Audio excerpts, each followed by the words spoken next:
Awwaluddin ma'rifatullah. Awal-awal agama mesti mengenal Allah. Bila dah kenal Allah, jangan nak jadi Allah. Bila sampai mengenal Allah, bila sudah mengenal Allah, jangan nak jadi Allah. Bila sudah sampai ma'rifatullah, bila sudah dan bila selesai, bila dah faham, kembalilah ke syariat. Jalankanlah syariat. Hakikat tak jalan syariatnya, batilun. Hakikat makrifat tak buat syariatnya, tak nampak syariatnya, tak tegak syariatnya, tak wujud syariatnya, tak nyata syariatnya, batal. Ada ruh, ada nyawa, ada jiwa, jasad tak ada. Gerak ruh itu tak nyata, batal geraknya. Gerak syariat jasmani tak ada ruhnya, tak ada jiwanya, tak ada nyawanya, batal syariatnya, sia-sia syariatnya. Siapa yang gerakkannya? Awwaluddin ma'rifatullah. Awal-awal agama mengenal Allah, awal-awal hukum mengenal Allah, awal-awal sekali daripada yang awal mesti kenal Allah. Tata cara nak mengenal, kena buka hadisnya, berpandukan hadis. Mana hadisnya? Hadis qudsi. Man arafaha nafsahu faqad arafaha rabbahu. Arafa rabbahu fasada jasa. Barang siapa mengenali dirinya rata-rata, insya Allah kenal Tuhannya yang nyata. Kenal Tuhannya yang nyata, binasa jasad. Tak ada jasad, hilang jasad, habis jasad, tak nyata jasad. Itu peringkat-peringkatnya. Man, siapa nak mengenal, bukan kenal. Barang siapa nak mengenal Tuhannya, mesti mengenal terlebih dahulu. Mestilah dulu kenal dirinya rata-rata. Apa yang dipanggil rata-rata ni? Bunyi rata-rata ni macam mana? Jasmani, rohani. Diri zahir, diri batin. Mengenal diri zahir dan mengenal diri batin. Macam mana nak mengenali diri zahir?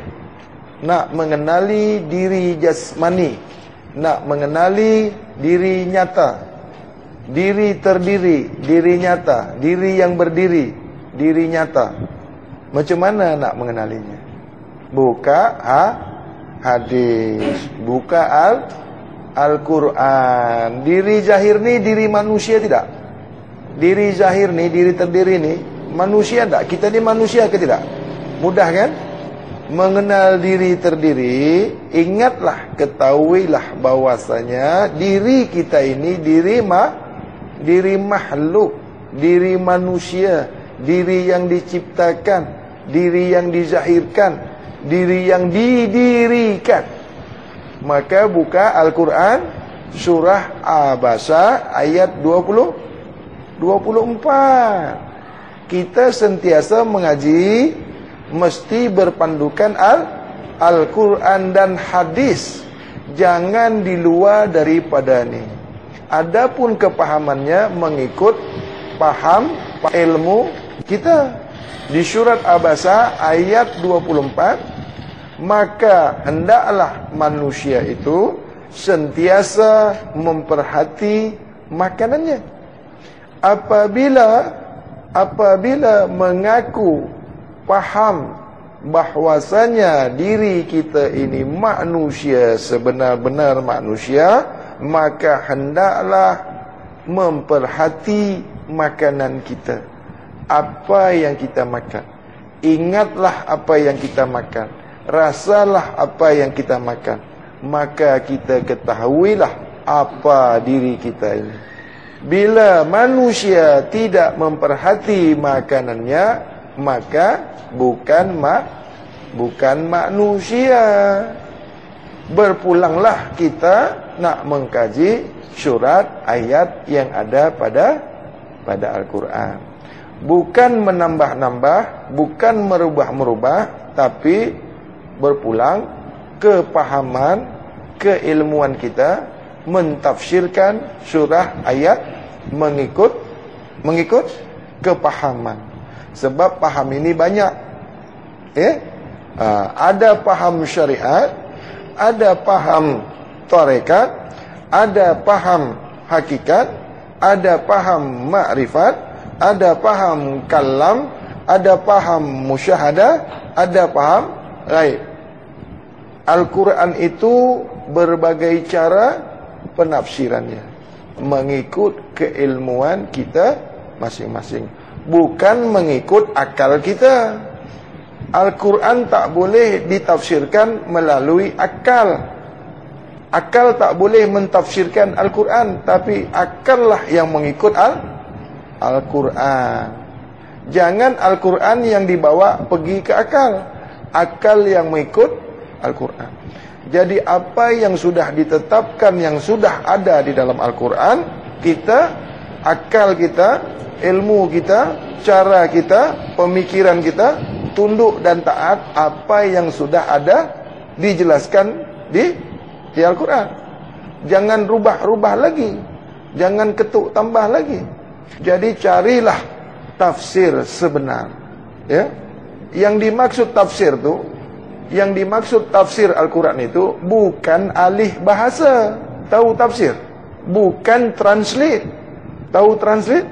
Dari bahasa Al-Quran ke bahasa Melayu, dari Al-Quran ke bahasa Indonesia, dari bahasa Al-Quran ke bahasa Indonesia. Itu translate. Itu apa? Translation.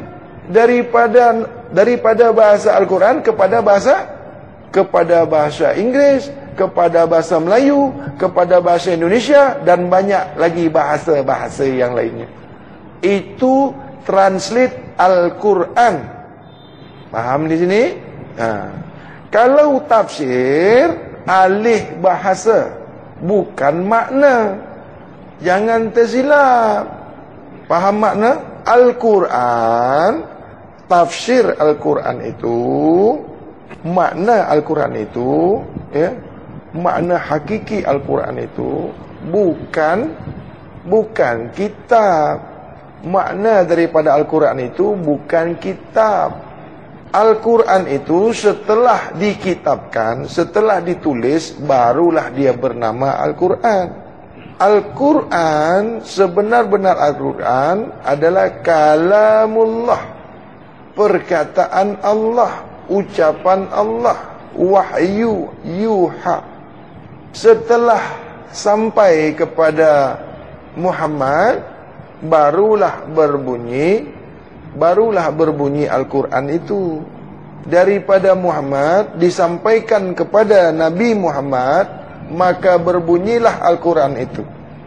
Dah semua habis sudah wahyu, yuha, wahyu yang diwahyukan, barulah dkitabkan, barulah disempurnakan, dibagi baris, boleh dibaca, dibagi tajwid, harkat,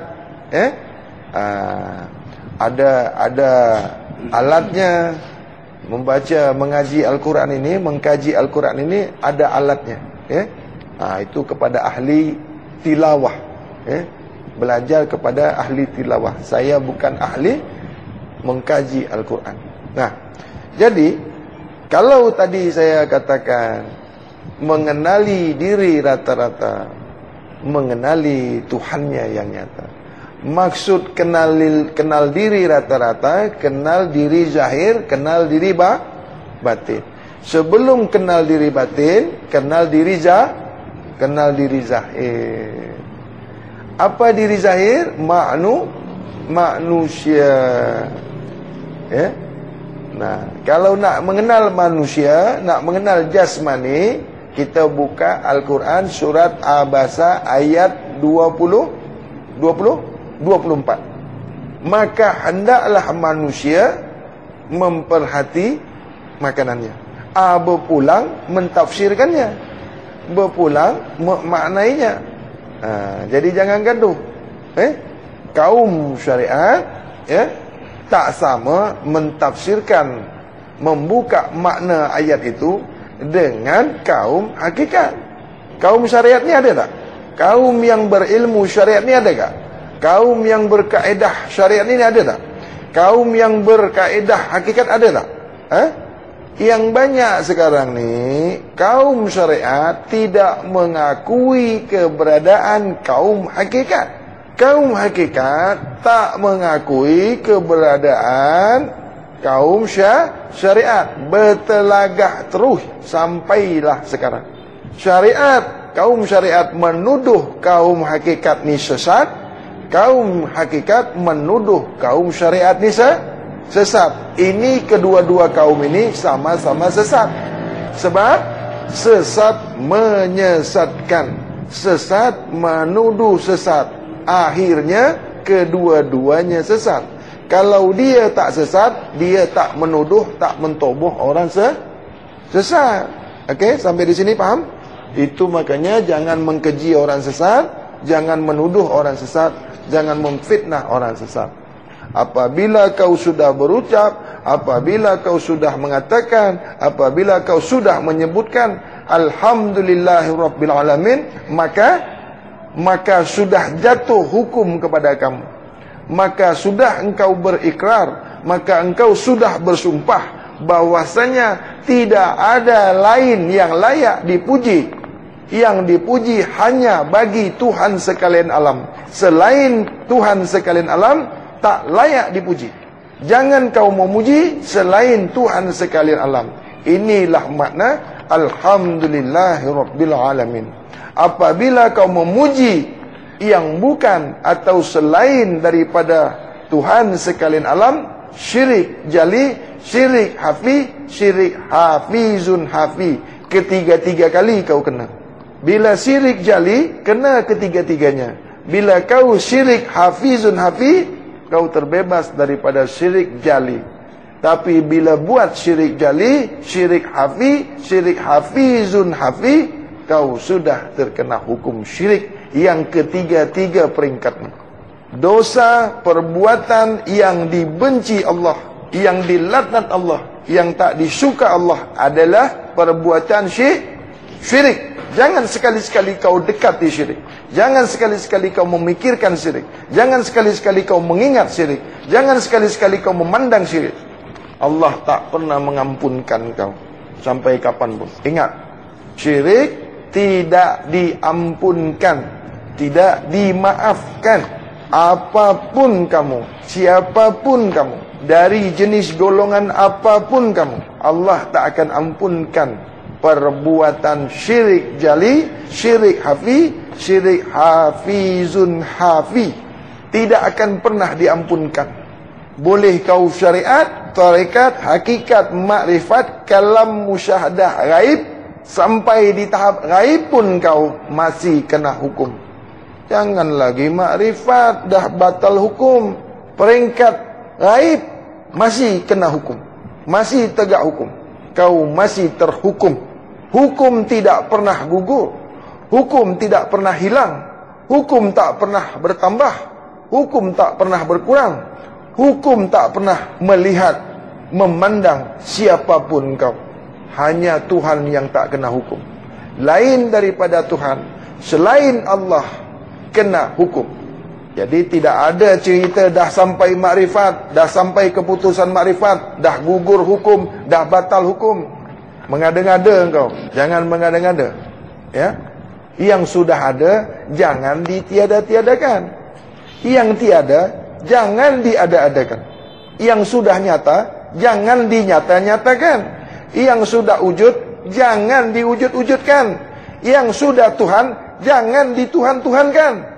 Yang sudah manusia, nak dimanusia-manusiakan. Itu bukan manusia kalau dimanusia-manusiakan.